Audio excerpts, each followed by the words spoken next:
Good morning friends. आज हम part 18 में एक और फॉर्मूला सीखेंगे। If a, a1, a2, a3 up to an, b are in gp, अगर ये सब पूरा एक ज्योमेट्रिक प्रोग्रेशन में है, then we can say that ये जो बीच में जो a1, a2, a3 up to an जो दिख रहा है, ये जो मतलब a1 से लेके an तक का जो पार्ट है, जो a एंड b के बीच में दिख रहा है, are the n geometric means between a and b।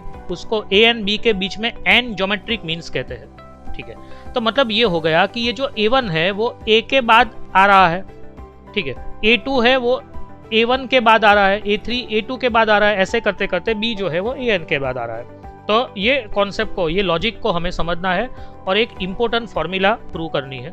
देखिए, मैंने अभी आपको कहा कि a1 जो है वो a के बाद आ रहा है और ये ज्योमेट्रिक प्रोग्रेशन में है, मतलब r से मल्टीप्लाई करके आ रहा है।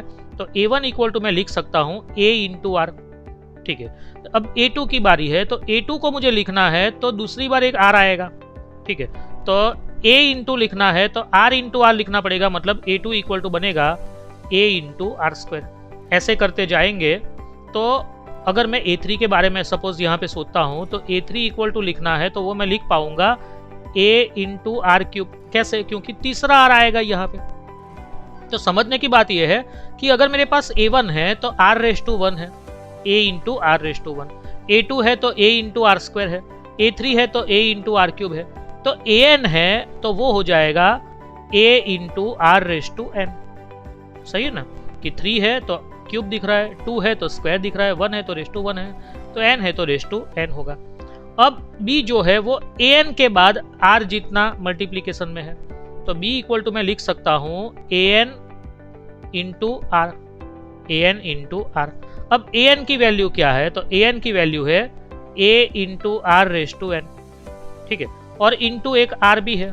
ये वैल्यू जो है a into r raise to n, ये तो an की जगह पे है, तो मतलब ये मैंने यहाँ पे लिखा इंटू आर, तो इज इक्वल टू हो जाएगा a into r raise to n plus 1। ये b की वैल्यू हो जाएगी। तो अगर मैं यहाँ पे b इक्वल टू लिखता हूँ तो a into r raise to n plus 1 होगा।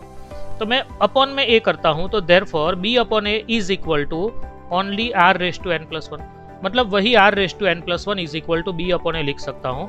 तो therefore r is equal to आएगा, अब रेस टू n प्लस 1 इस तरफ जाएगा तो 1 अपॉन हो जाएगा। जैसे कि हमें मालूम है कि suppose x cube equal to y है, तो x इक्वल टू मैं क्या लिख सकता हूँ? तो y रेस टू 1 अपॉन 3। ठीक है ना, x raise to suppose 10 equal to y है, तो x इज इक्वल टू क्या लिख सकता हूँ? y raise to 1 upon 10। ठीक है ना, तो सिमिलरली यहाँ पे रेस टू n प्लस 1 इस तरफ जाएगा तो raise to 1 upon n plus 1 हो जाएगा।